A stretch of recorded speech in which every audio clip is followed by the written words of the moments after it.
दावा करता हूँ भूपेंद्र हुड्डा और इसका बेटा जो अपना गढ़ मानते हैं सोनीपत रोहतक को, दोनों जगह से ये हार का स्वाद चख चुके हैं और जीवन में कभी हरियाणा की राजनीति में सर्वाइव नहीं करेंगे, ये मेरा दावा है। सर्वाइव नहीं करेंगे, ये मेरा दावा।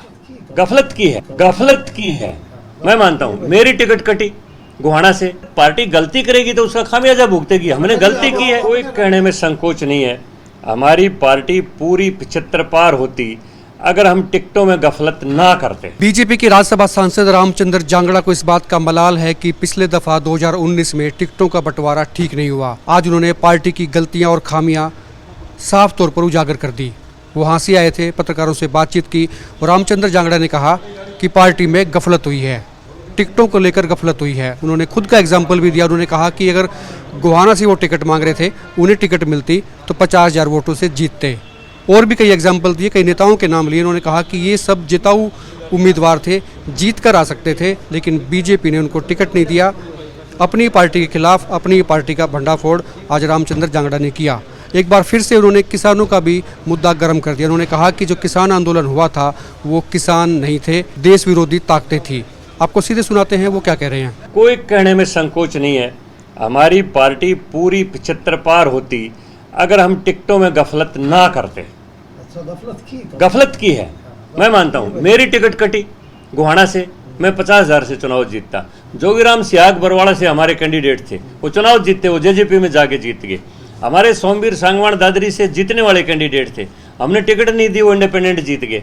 हमें रणधीर गोलन पुंडरी से जीतने वाले कैंडिडेट थे, हमने टिकट नहीं दी, वो इंडिपेंडेंट जीत गए। अगर पार्टी गलती करेगी तो उसका खामियाजा भुगतेगी। हमने गलती की है, अपने रंग में आ गए हो।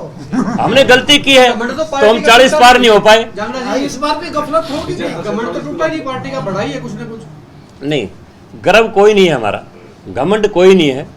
गलतियों से गलती, हार या जीत दो ही चीज तो बताती हैं, या तो आप जीतते हैं या सीखते हैं। पार्टी में गलती तो हमने सीख लिया, आगे गलती नहीं करेंगे। नैरेटिव कर दिया, पार्टी में गलती किसी ने स्वीकार की, हमसे गलती हुई।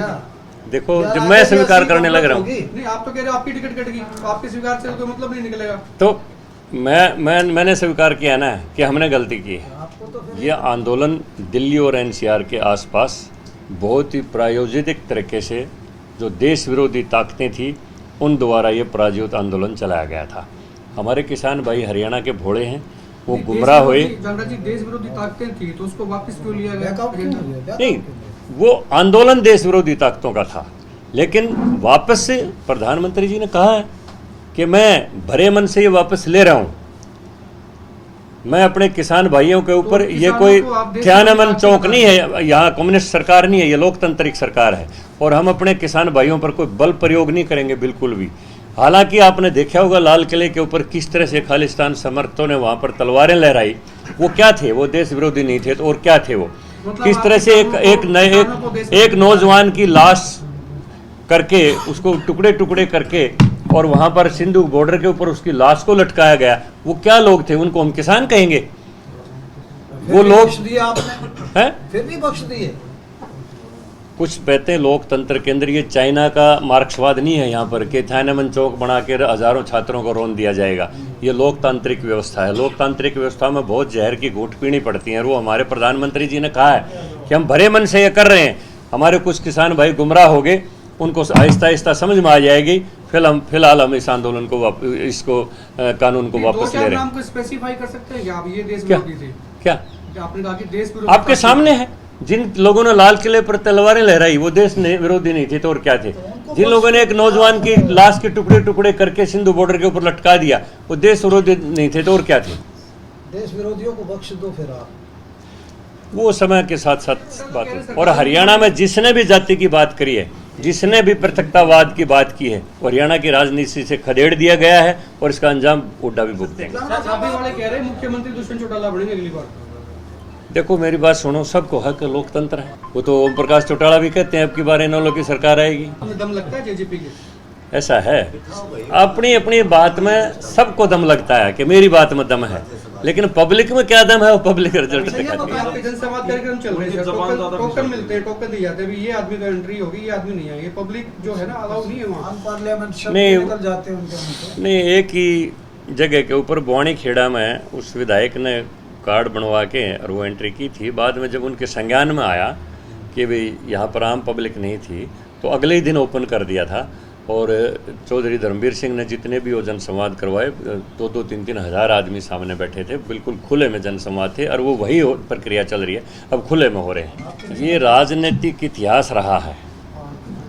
यहाँ पर बड़े से बड़ा किसी भी नेता ने अगर कभी भी कोई जाति की बात कर दी तो वो व्यक्ति हरियाणा की राजनीति से बाहर हो गया है। कौन कौन कर रहे हैं? मैं बता देता हूँ आपको। चौधरी देवीलाल से बड़ी राजनीतिक शख्सियत अब तक हरियाणा में किसी की नहीं हुई है, जिसके 90 में से 85 MLA जिस आदमी के आए हों और हिंदुस्तान के उप प्रधानमंत्री तक गए हों, उन्होंने एक बार बयान दिया था कि मैं अजगर बनाऊंगा, ऐसे अहीर जैसे जाट, जैसे गुजर और ऐसे राजपूत, बाकियों को हम अपने आप निगल जाएंगे।